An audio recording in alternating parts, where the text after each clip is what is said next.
First of all, thanks to Noreen and Sarah and Curtis over at the Sound Fiction for having me here. I've only taught here before, so I'm kind of grown up now, speaking about my own work.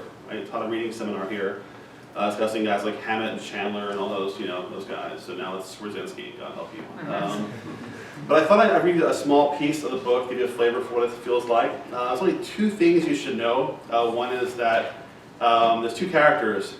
One is Sari Holland. She is a 17-year-old college freshman, kind of a nerd, kind of straight edge. She actually, you meet her, she's nursing her one beer over a 3-hour party. And in the course of the book, she does a favor for a cute boy she likes, who goes on a drug run, unfortunately for her, and she's busted for it, and he goes off scot-free. She's turned into a confidential informant by the second main character, narcotics cop Ben Wilde, who's 32, African-American, looking for his first big bust, basically. So we have these two characters, very different from each other, both good people, I think. Both kind of want to do the right thing, and they both kind of course, fall into mayhem and chaos as these things go in these books. So I'm going to read a little section here. Oh, I forgot my reading glasses. This will be entertaining. If I squint at the book like this, you'll see what's going on. That's embarrassing. You hit 40, your eyes go, you go blind, basically, and it's a long, slow march to the grave after that. So this will be fun. Anyway, this is about a week into Sari's job as Wilde's confidential informant, and they're meeting at a diner to discuss the drug business. So. Slight work, please. Oh no. All right. We'll be fine. Wilde pulls paper packets of flake sugar from the rectangular glass container and spreads them on the diner tabletop. Still not believing he's doing this. He gestures to the sugar. Okay, Sari, this is the product. Sari tells him, hold on. Then goes digging into her purse. She pulls out a robin's egg blue exam book and a black pen. Wilde says, what are you doing? I'm taking notes. Notes for what? It's how I learn. I write it down, it gets in my head, and stays there. Trick I learned in high school. Huh, Wilde thinks. Honors girl's the real thing, that's for sure. He was surprised when she texted him about an hour ago. He didn't recognize the number at first. For the past week, Wilde had been on her ass, not the other way around. Maybe the week's worth of pressure is about to pay off. Maybe the ultimatum last night did the trick, who knows? But when he called back, Honors Girl said in this whispery voice, how can you tell someone's a drug dealer, like for real? And there you go, caving in, looking at her boyfriend with a whole new set of eyes. Kaz was right about her cracking. It had just been a matter of time. Willie told her to meet at the Armingo Diner, which would be becoming their place, he supposed, in 1 hour. This time she showed up hungry. Not that she orders real food. Instead, it's a garden salad, olive oil vinaigrette, and weirdly, a bowl of oatmeal and honey. You don't want some real food, he asks. This is real food, she says. Willie himself is not hungry. He orders a coffee and gets down to business, the business of drug dealing. How do you know how to find a dealer, Sari asks. They could be anyone. Huh, Wilde says. Now you understand why they pay me the big bucks. That's not what I mean. Wilde says, I'm not worried so much about drug dealers as what dealers can do for me. Because the only way to do this job is to go up the ladder. The ladder, she says. Which is when Wilde gets the idea to illustrate the whole works for her, starting with the sugar packets on a diner top table. Here's the product. The product, she asks? You know, oxys, Percocet, heroin, whatever, Wilde says, realizing he's talking a bit loud. A couple of civilians' heads are turning around now. Black guy, white girl at table talking drugs. But she's oblivious and says, got it, writes it all down. The tip of her tongue pokes out of her mouth and everything. Wilde says, it's a complex network. You don't have guys jumping off a boat somewhere and coming off the street selling shit. He remembers in the diner, he whispers, the product passes through many hands, many hands, before it ends up with your average street dealer. He glances at the table, then slides an ancient ketchup bottle across the plastic sugar to the plastic container. This ketchup here is your drug lord, the guy in charge of everything. He gets the product down to the sources, South America, Mexico, Afghanistan, wherever. But a lot of the stuff in town comes from Mexico through California. Sari glances up, glances down, writes furiously. Wildy can't help himself. He actually likes having an audience.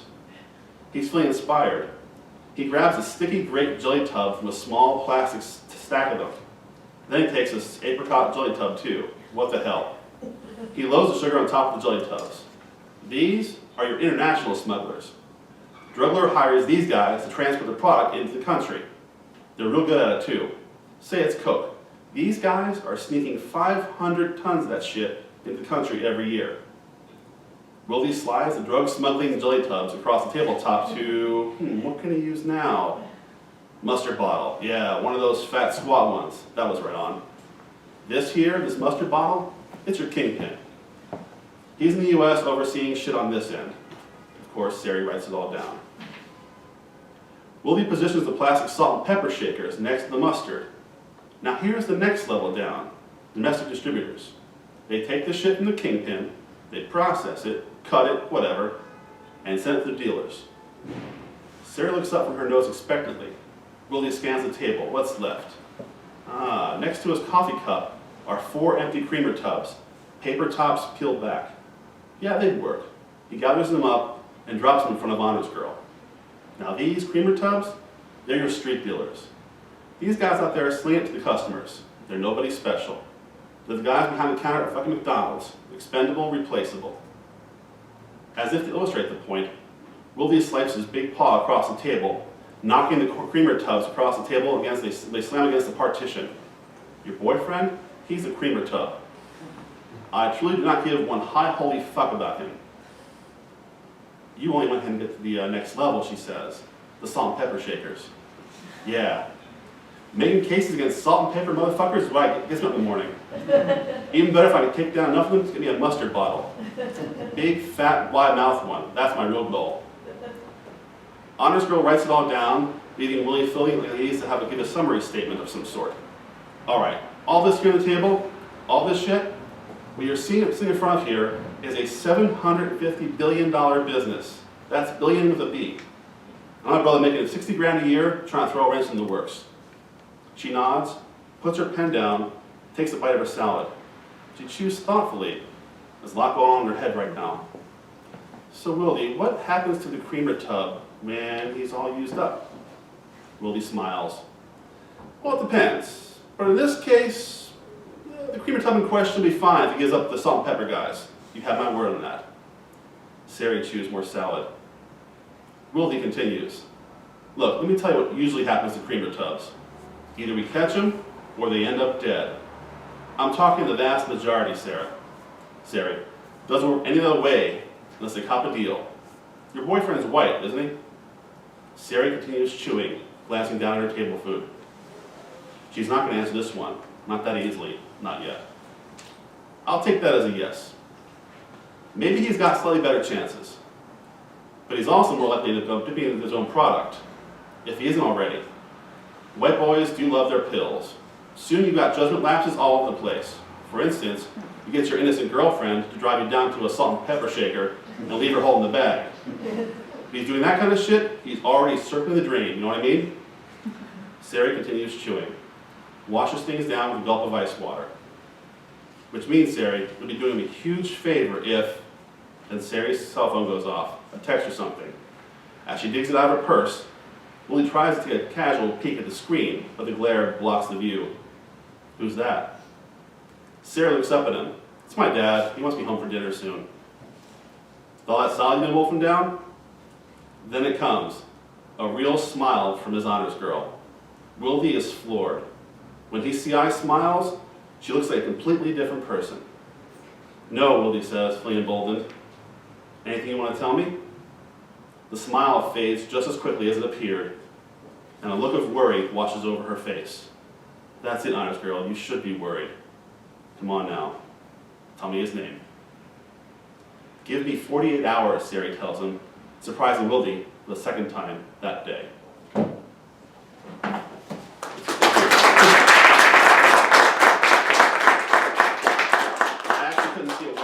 I'm actually making it, I'm writing it out loud as I talk about it. No, but it's kind of a little scary there, actually. I remember packing my glasses around my neck at all times, you know, man. My cane is next. Anyway, thanks for listening. Basically, you know, I want to talk to you guys about the writing process of this book because it gave me a real pain when I was trying to pull it off. I pitched the book to Mulholland, my editor Mulholland, Josh, who's hiding in the back there, this fetching scarf on. Josh actually it was my new editor, and I want to impress him, so I actually pitched him this idea actually this is history here, I pitched him this idea next door at Maggie's place, over a beer or five, and I think you liked it enough that you encouraged me to sort of pitch you longer on it, and to me, pitching it longer meant writing an outline. Not kind of A to Z outline, but more like I kind of told a 7,000 word summary of this story, kind of to make sure Josh would like it, but also to make sure I had it all straight in my head. Because for me, this is a different kind of book. I usually write books that I throw a character into a blender of mayhem and watch the character try to scramble out of it, you know. This actually, I cared about this character. I cared for Sari. I wanted her to sort of have a real shot. I cared for the cop in this, you know, this book. As you meet him, he actually has, to me, a compelling backstory. He, you know, his family is from a long line of cops, and I didn't want him just to be kind of this hard ass, you know. So I wanted to map it all out and see where it went. When I did that, and Josh, you know, thankfully, you know, he approved it. I wanted to write it. Then I realized I had a problem, that I had this story in front of me to tell, but I didn't quite know where to tell it from. Like, do I tell it from her point of view? You know, there's a big voice in my head saying, yeah, she wants to tell her own story. And I thought, that's great. But then you're missing like half the story. You're missing the cop's point of view. You're missing all the kind of cool stuff in the city's happening around her. I thought, okay, no, I'll just do a basic third person story. I'll bounce from her head to his head, back and forth. But that didn't work either, because actually the more I did that, I tried writing Sari in third person, and she kind of shut down on me. She's like, no, fuck you. I'm a first person character. Give me the courtesy of being in my head.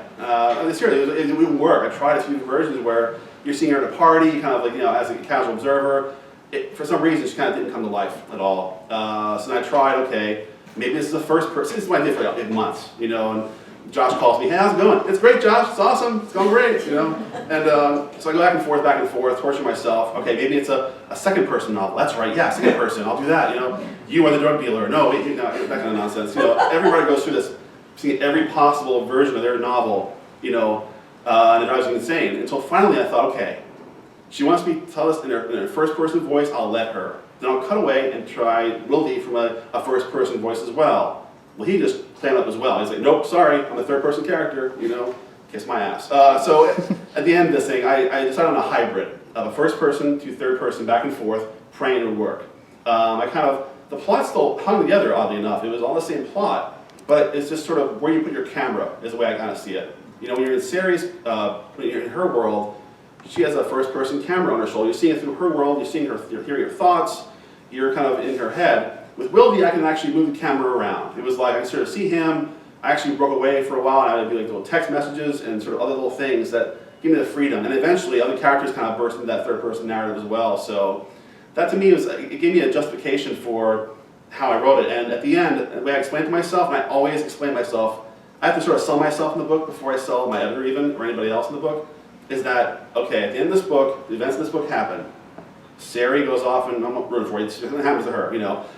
Someone finds her journal, her first-person journal, and then does reporting and talks to Wildy, talks to other characters, and does actually a piece of journalism around this journal. So when you're reading this book is her primary source of her journal with this great reporter doing all this work around it, you know. And that kind of, for me, is how it held together, how it made sense. Because I hate reading books where, say it's a first-person narrator, and by the end they're dead. It's like, oh, sorry, you're not writing, you're not typing, you know, that kind of thing bugs me, you know, or you know, your camera can't possibly be somewhere where it is in the book. That bugs me. So it's important for me, maybe it's my former journalism training that I had to justify this thing, and it worked, it hung together for me.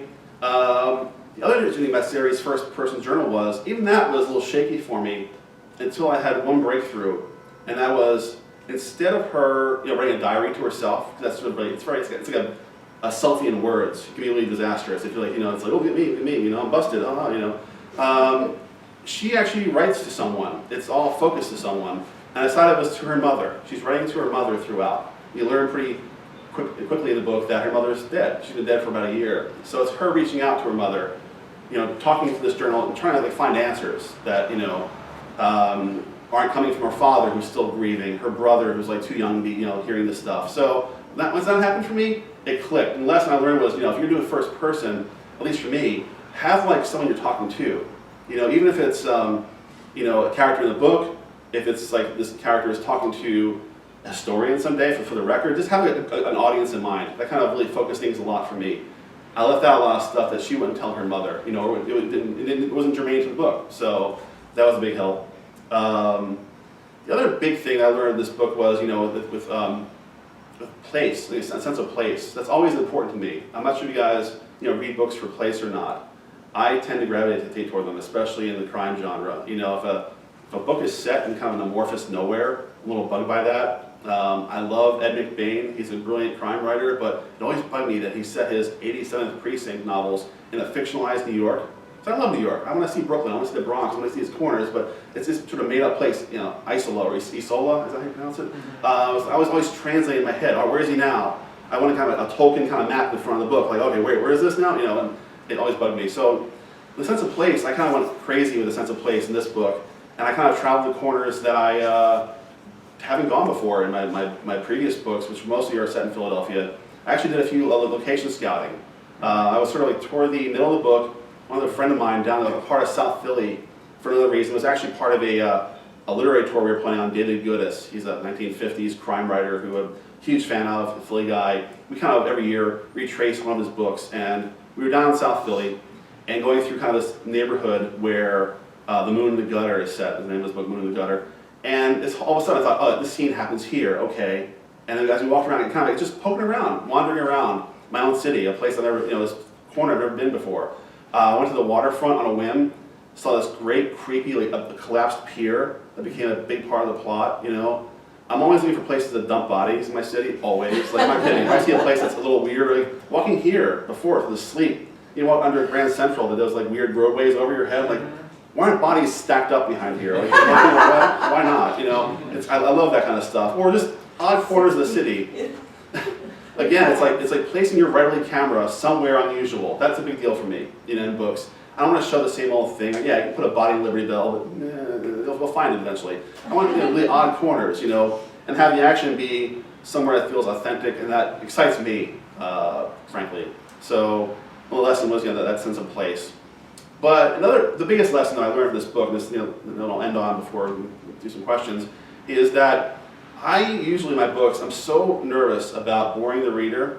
It's why I read fast, you may have noticed. But I'm so nervous about boring all of you that I think that page one has to be crazy action. Like a nuke's gone off, there's a chainsaw, and there's rabid wolverines. That's my usual opening for a book.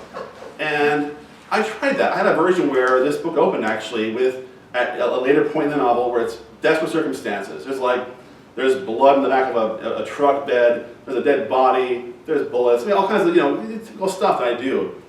And I kind of just thought, no, I don't know, I can't do that. Like I just need to be sort of like back up, slow down, and let's spend time with the character.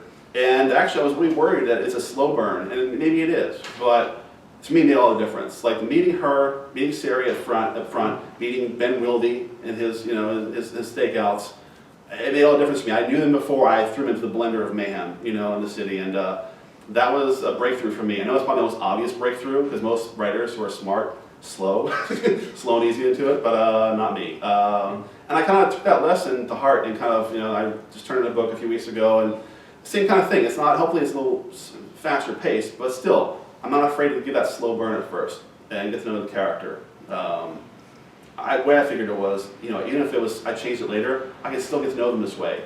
Take your time, ease into it with them, and see it later when you're finished, if it works or not. But I'm happy, I think it did. Or at least worked for Josh, and I fooled him, so that's all that matters. Anyway, thanks so much for listening. I'm happy to talk about, you guys are all either writers or, some except for my agent over there. He's just sort of texting somebody right now. I'm joking. He's not a writer. No, but I love to talk craft. I love talking craft. As my former students, can tell you. Any question about the writing, my writing process or anything I've learned, I'm happy to talk about. So, before you ask, hold that question. As incentive, I have brought the official sugary confection of Canary, which are yellow peeps. And I have peeps, 5 peeps of 5 best questions, or 5 only questions if you guys are quiet. So, Ilaria, you're going to peep land.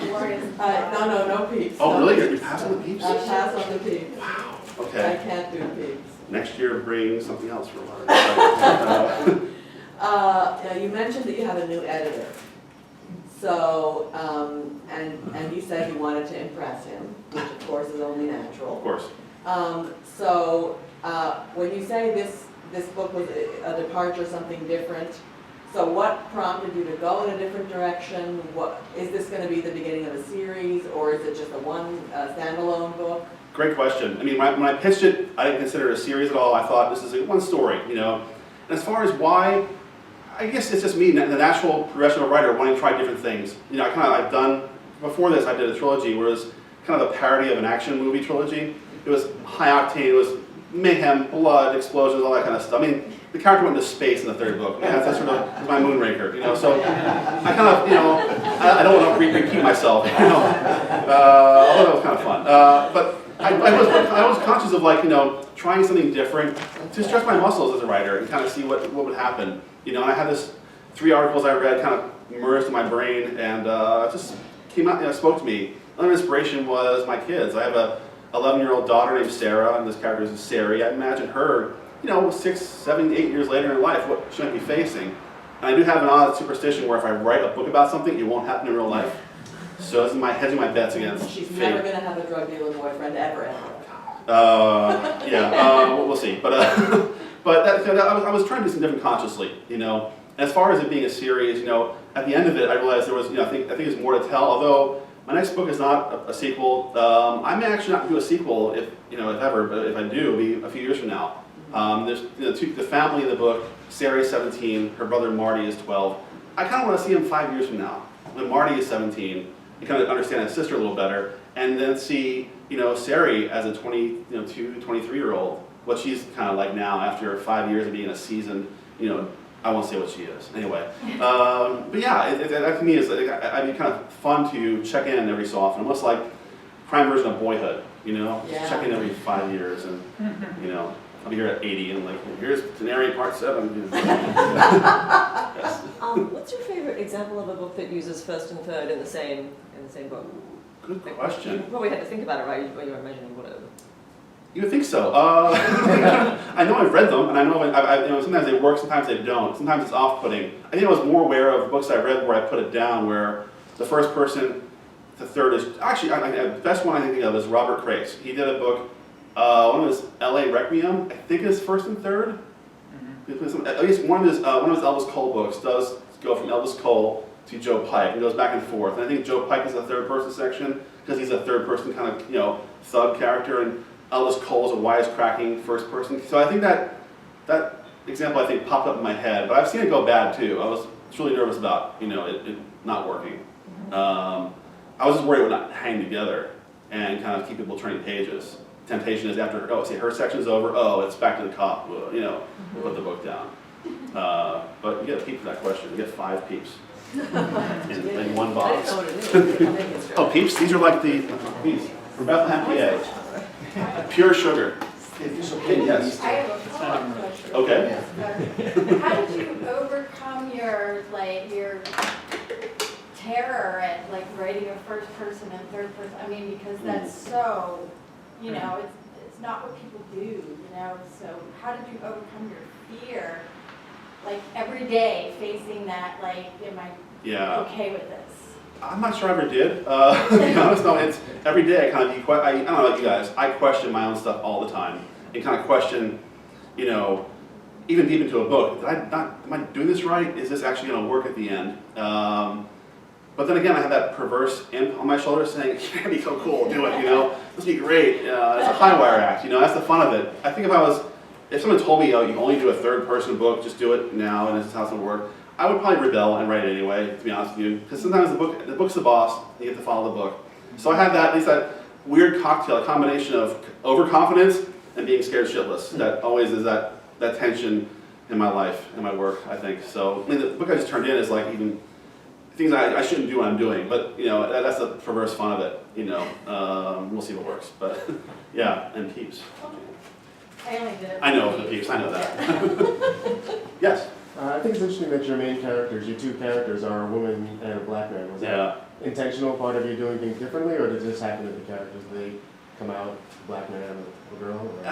A little of both, where I kind of was very conscious of that I've written a bunch of books, you know, before that, 8 books before, mostly with, you know, white male protagonists, you know, and it's like, okay, I'm a white dude, this is what I write. But I was very conscious that doesn't reflect my city. My city is, you know, it's Philadelphia, it's very diverse, you know, and I was nervous about writing from the point of view of a black man, honestly, you know. I grew up in a very diverse neighborhood, you know, it's same old, you know, the way every white guy says, I have black friends, but you know, still, you're not, you know, I'm not in that situation, other than I grew up in a poor neighborhood, and I kind of grew up kind of walking those streets that Wildy does. So I kind of felt like, okay, and I have cop friends, so I kind of just put my cop brain on before, you know, I did my, you know, sort of race, you know, brain, if that makes any sense. And as far as Sari, yeah, that was actually even more nervous about that because, you know, a guy trying to write from a woman's point of view, a young woman's point of view, was a little daunting. I just try to keep my daughter in mind, honestly. She's a really, you know, a firecracker, you know, she's very smart, very weird. And I had my wife read it, and I'm married to a very strong female character, my wife, and my, don't quote me that same way I just said that, but, and my daughter, yeah, also, you know, so I kind of felt like if I was this guy, hermit in my apartment, you know, never talked to a woman ever, I'd be a little nervous about this, but I you know, tried my best to sort of, that's the whole fun of fiction writing, pretending you're somebody else, and I'm glad I did, I'm glad I kind of, you know, went off into someone else's, other people's heads for a while. But yeah, it was a, you know, conscious but a risk, I thought. Yeah. Oh, Peeps, I forgot Peeps.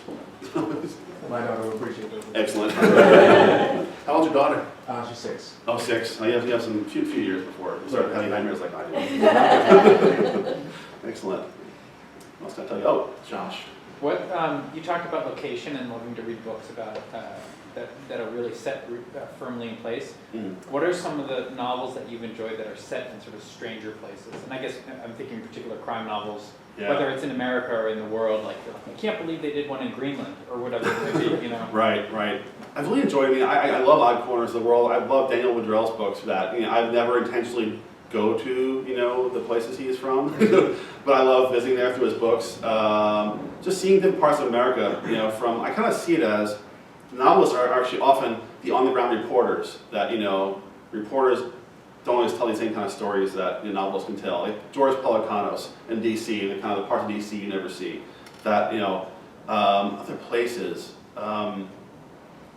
Big fan of, you know, Scottish crime writers. I mean, Ian Rankin's one of them. Seeing, you know, Edinburgh. I guess it's like my cheap version of travel. You can like spend, you know, $20 on a hardcover and have the best vacation ever with murder, you know, or you know. But that's kind of, I guess I'm drawn to, you know, it's sort of odd places. I was with James Thompson, who sadly passed away a bunch of years ago. He had a great series set in Minnesota or something? No. It's actually over. He was an American writer, but writing in Norway or Sweden. And he was like, you know, a Scandinavian noir guy, but born in the U.S. He lived there for like 10 years and kind of just absorbed the culture around. I thought it was kind of interesting, seeing an outsider's perspective on, you know, the land of Steve Larson. Other places. I mean, I always love, of course, I love New York novels. I love LA novels, but I do try to seek out odder things, odder turf. Mm-hmm. Peeps, my friend? No.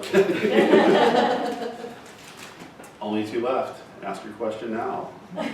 Oh, yes. I don't need any feedback. Well, you talked about establishing a sense of place, and I was thinking, you know, in a novel like by someone like Richard Ford, he spends pages and pages and pages on the landscape of Canada, and the ducks are flying and you're shooting them. And, you know, in a crime fiction novel, you have to really evoke place really in a very condensed and pointed way. You can't let the story slow down and fall apart while you're talking about the landscape. Right. So how do you deal with that? I try to think of it as having constant movement. Like I never try to use a camera metaphor again, just put a camera down and describe what I'm seeing. I try to have my characters move through that environment, you know, interact with it. You can sort of see it as they, you know, mix with it. early on is a scene where Sari is on her ill-fated drug run with this cute boy she likes, and you see her kind of.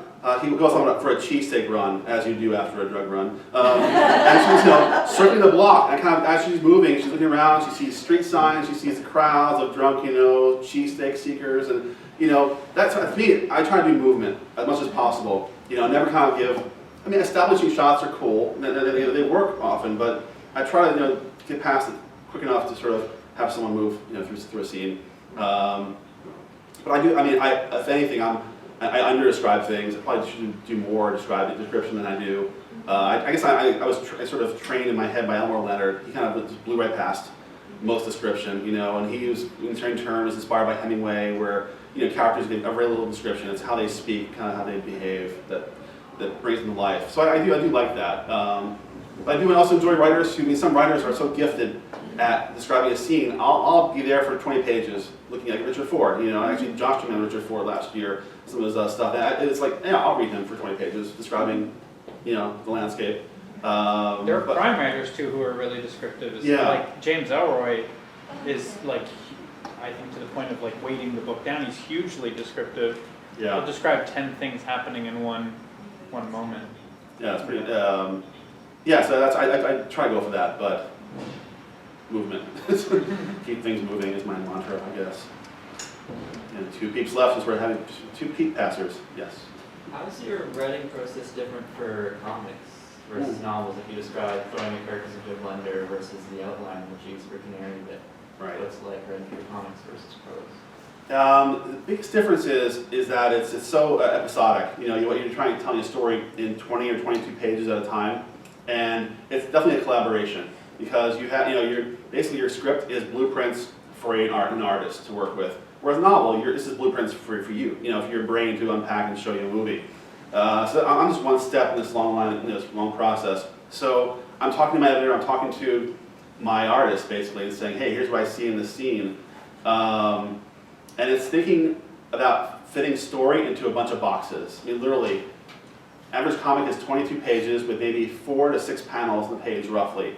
So I can't do math very well at all, but 6 times 22, whatever, it's a number. But I have to fit my story, no matter what it is, into those boxes, essentially. Whereas a novel, it's a little more freeform. I have rough guidelines and rough boundaries, but for the most part, I have the sections here where sections are maybe 10 pages, others are 30. In comic, I can't do that. I have to sort of make sure those cliffhangers hit at the end. Actually, every page should have some kind of cliffhanger in a comic. Even if it's a little bit of a dialogue leaves you hanging, your goal is to make the person return the page and keep going. That's every page. You fight a battle, they don't turn the page, you've lost. You might as well give it up. So that's the biggest difference is I try to focus on dialogue to carry characterization. I don't like to be too heavy-handed with captions that describe things. I kind of want to have people talking, characters talking to each other. But it's funny. It's more satisfying sometimes because a novel is it can be a 6 to 9 to 12 month campaign. So it's a war, if not longer. And comics, crank them out. I have a few days to do a script usually before an artist is jumping on my head for the material, and it's like just right on deadline. Which is I was a journalist before I did this. Wrote novels and comics, and I like that adrenaline rush of it. It's kind of fun to do that again, and know that. Even my prose kind of sucks with the description. The artist will save my ass, at the end, and kind of have this amazing, splash page. The best thing about being a comic writer is that I can have a 2-page spread and say 14,000 soldiers clash, and my job is done. I'm having a beer at the end of that sentence, The artist is suffering for weeks because of those 2 pages. So, actually, if you're a good comic book scripter, you actually give the artist more to work with, inspire them. I'm trying to inspire them to have fun with this thing. Here's what I see. I know you're so much better at visualizing things than I am, but here's kind of what I'm getting at, and hope they have fun with it. And that's a deep worthy question. You're sweating that out. Deep or not. One left. Jane? I'm not looking for another peep. Yes. I'll take it. But this is another follow-up question. I'm inspired by your questions. So this may be a 2-part question. The first part is, you write comics and work on a novel at the same time? Yes. Okay, second part then. How do you do that? Do you set Great question. I'm gonna, from 6 a.m. to noon, I'll be working on my novel and then, you know. away. Yeah, I try, when I'm in novel mode, I try to do a certain word count a day. Anywhere, when I'm starting out, I'm happy with 1,000 words. Like toward the, middle to end, I'm really kind of cranking on it. I'm shooting for 2, sometimes 3,000, just like keep going forward. Well, I'm in that mode.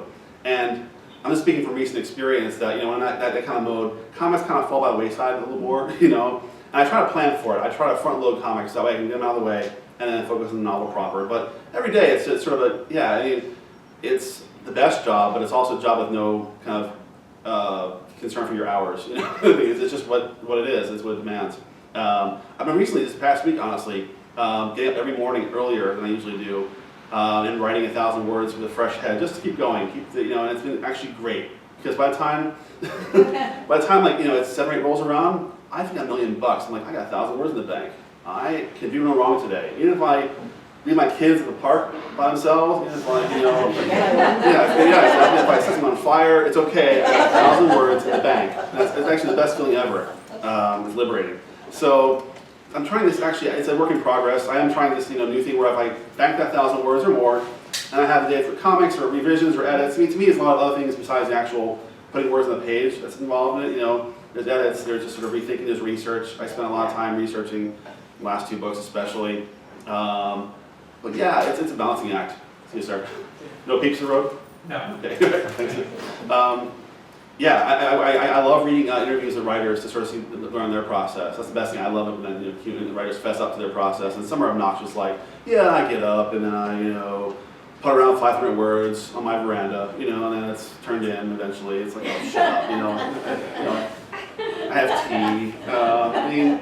I guess I've groomed myself to thrive in chaos. I have 2 young kids at home. My kids are cyber school, which means they're home in the same physical structure as I am all day. My wife does sales from home on the phone, so we're all fucking all fucking dead. No, it's wonderful. I love them. It's always being taped. I forgot what's being taped. No, it's actually it's pretty great. I do love the freedom of it, and we're all like our own little nerds and all our own little laptops doing our thing. We have the freedom to say, okay, it's 2 o'clock, we're going to the zoo or go somewhere else, or usually when I say it's usually go to the bookstore. But it's actually it's a trade-off. Yes, there are Sundays when I'm cranking on over my laptop. There's also Mondays where like, screw it, let's go for pizza, and I can do that, and that's pretty great. Yes. You just said crank out $1,000. Or did I say $1,000? Is that a Freudian slip? In the bank. They're in the bank. Yeah, That's why. 1,000 words before you start the day, like early in the morning. Are these random words? Meaning, are you working specifically on a new book? Or are you just sort of writing outlines or thoughts or, Yes. All work and no play. 10 done, yes. No, in this case, it's a book, but it's a book that I'm actually, it's different from Canary and different from the one I just turned in. And to me, it's like just free time, play time to see where it goes. Well, that's it's sort of like now, I just passed 10,000 word mark this morning. I'm liking it so far, we'll see. But the saving grace I always have in my head is that when you're finished, always revise it, and you can't revise a blank screen. If I reach 80, 90,000 word mark and I'm thinking it has some creaky parts, that's victory, because I can go back and fix those creaky parts, hopefully.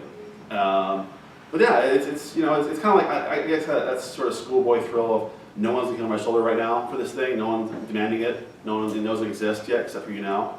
We won't tell them. You're good. So that's kind of the fun of it, the thrill of it. I started out as a fiction writer in high school, honestly, in math class, in science class, where I was not good at math or science. Yeah, I was supposed to be paying attention to trigonometry, and I still can't trig anything.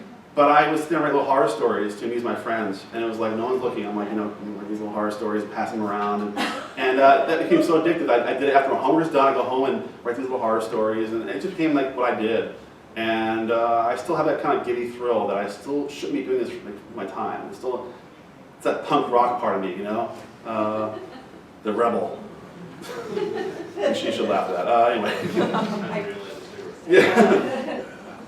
Alright, there are some peeps left. We can't leave the peeps hanging. The new book that you just turned in. You want these Tell us peeps. something about it. I don't. Oh, I wait. want to know something about the new book. Something at the new book. Even if you All right, I don't will. know No, I what will. it's I up. will. There's a little enticement for you. The new book was inspired by a throwaway line in Canary. There's actually this one line as a backstory for Ben Wilde. He mentions at one point that he's from a cop family. His grandfather was a police officer. His great-grandfather was a police officer. And his grandfather was killed in the line of duty one night in the mid-60s. That's all I wrote. He was gunned down one night. And I thought to myself, later I was like, what happened? I thought, what happened to Ben's poor grandfather? And then a piece I read attached itself to that idea, another piece I read, it's like almost like a cell forming, all these disparate parts kind of cling together, and it's all of a sudden it's like this thing, this nucleus, this gross pulsating thing in my head, that becomes eventually a novel, or at least an idea for a novel I want to check out. So it grew out of that and mutated into this thing. I'm very fragile about it. Sorry if I'm being vague, but it's just like fine. one person in the world has read it so far, and that's my wife, who won't speak to me now after seeing this this event. But no, it's again, I love honestly experimenting. In which case it is just trying different ways into a story, and trying to experiment with how I tell a story. And it was kind of fun doing a throwaway line from this. It mutated into this whole other idea that got me excited. That was kind of cool. It's almost your subconscious mind is planting seeds for you, which is neat and scary. I once actually was up late, past midnight, writing, and I fell asleep at the keyboard. I looked up, you jolt awake. I had 2 more lines on the screen. They were good lines too. That's creepy. That's kind of creepy. That's very. Yes. I think we consider it as a series, and you take a character from the other book and use that storyline to create a storyline that kind of is like a shoot off from the first book. Would it be considered like a series, or could you make it into a series? I could. Loosely, I kind of want them to be standalones. You don't have to read, Canary and all to read this next book. But if you read both, it's kind of you have a sense of a richer world around them, which is kind of fun. I love when I read books. There's Easter eggs in there, like and when Leonard does this, how characters reappear. And in movies, Quentin Tarantino does it all the time. He has all these sort of elements that kind of link up.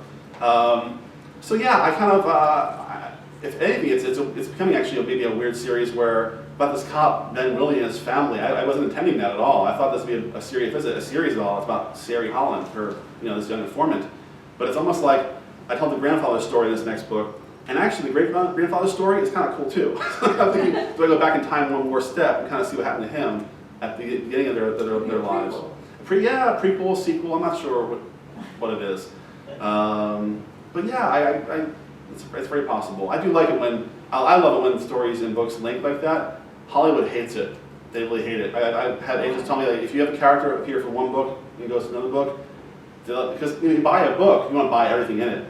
The characters, the furniture, the clothing, the cars, whatever. You buy the whole thing. And if one character squeaks out and appears in another book, that creates all kinds of problems, apparently. So, yeah, honestly, you have to actually have language. Lawyers have to craft documents that sort of say, okay, we're carving out the rights of this character to appear in this book, this movie, all that kind of stuff. It's very weird. So it could be a standalone as well as possibly a series. Maybe. It's the definition of a series. I mean, to me, a series is like you sort of read sequentially. You watch a character either evolve or deal with adventures. Character you know and love have a different case every book, and it's some crime fiction and all that way. That's not this at all. I mean, it's kind of like. You mentioned the one throwaway. Yeah, I mean, all I mentioned is just the grandfather. You don't meet him at all. He's not even doesn't appear. He's 50 years dead by the time this book opens. So that's all. There's some peeps. I know you're waiting for that, but peeps are gone. I'm sorry. You got your chance. I don't know. You're all gone. Any other questions I could? Oh yes. Hey man. Hey, what's up? I just had a question relating to the relationship. The framing is the relationship that you have with your editor, and the question is to think of the 2 books, the one where you spent the most time back and forth with your editor versus the shortest amount of time you spent with the editor. What were those 2 experiences like? Like how different were they? I mean, is it? Yeah. With Josh, he left the room now. I'm talking about him freely. No, he was actually our first book together. So I don't have anything to compare it to with other than other editors. But Josh was great. I mean, we went through 2 revises. One, not huge, but substantial, and then a second kind of pass where I fixed a few more things that occurred to both of us, as we went along. He's an old school editor, and I appreciate that. The old-fashioned edit letter kind of maps out, how he sees the book, where he sees things going off track perhaps, but also a great line editor. He goes through and if you use a Word document, he kind of puts in notes throughout, and also from associate editor Wes Miller, and yeah, you got notes too, yeah. So it's kind of a team effort, it sounds like, Mulholland, and that's great. It's kind of chorus of, okay, here's where, and I love seeing that. It makes it so easier seeing where a line goes off. Now, the worst edit, I guess not worst, most hands off. I guess earlier in my career, one of the books I did, it was sort of not really edited too much at all. It was sort of like, had a few general questions, but nothing like that. I kind of want to be worked over. I'm used to being a journalist, having an editor kind of saying, here, here's a page with a sea of red ink, fix this stuff, A little scarier. Yeah, yeah. So I mean, I actually, at the time I do cry, and curl up in a ball. But I do like I'm like 50 Shades of editing. I do like a whip crack, on the page. Yeah, I don't know. I was. Great. Yeah. No, it's not like it's kind of cheap. It was cheap. Sorry. Anyway, I like the image. Actually, I had one great editor. Actually, a friend of mine, Alan Guthrie. He's a Scottish crime writer. He, Alan at all from online? And he is a great editor. It's just for free. You can do kind of brutal edits, which is like for friends like these, No, but it's really appreciated. In some books, early books, he went through and kind of pointed out. He's great at spotting logic errors, at useless words, at cliches. You all fall in these crutches you use as a writer. So you need someone to spot those crutches to see what you're doing all the time. He's a great first reader, and I have. My wife is my first reader, and she reads things as a pure reader. She's not a writer, but she's a voracious reader and kind of calls me on things, I know she's being honest too, and she's like, yeah, it doesn't work at all, you messed up. And again, I cry, but yeah. I'm sorry, no peace, man. For my sins. Other questions? Oh, yes. It's pertaining to marketing. Okay. Good thing Pam Brown is here from Mulholland Books. You can help me answer this question. I'm sorry. Are you going to use social media in any way as far as your marketing strategy? Changing the way I... No, as far as your marketing strategy, are you going to be using social media? Oh, great question. I do. I mean, I'm on Twitter and on Facebook, and we actually set up a cool micro site for Canary called who'sthencanary.com with a little blog, event stuff, and just have a presence for the book. My theory, though, for you guys on social media is, if you like doing it, by all means, go for it. If it feels like you're forcing it, don't force it. I see a lot of writers think they have to go on Twitter and go on just to sell their book, and kind of it's very awkward. It's no one likes being sold to all the time, or at all really. But the writer, actually, I've read writers who I've befriended on Twitter and gone on to write their books because they're so funny on Twitter, or they're interesting, they're personable, I'm like, yeah, this guy's funny. I'll read his book because he's funny, or she's funny because, she writes this cool comic I wouldn't otherwise check out. But because they're, it's like, to me, Twitter is like the ultimate cocktail hour. You can pop in for 2 minutes, do a shot, see who's around, and leave. It's actually great. And if you actually meet interesting people that way, cool. It's great. I use Twitter as a resource for learning about, of course, breaking news, important breaking news like the llama chase, and or a dress. Or dress. Yes. There is no dress. That's what I say. But honestly, I try to follow smart people and smart friends who kind of are little mini curators of their little weird worlds, and I love dipping into their weird worlds for a minute or two.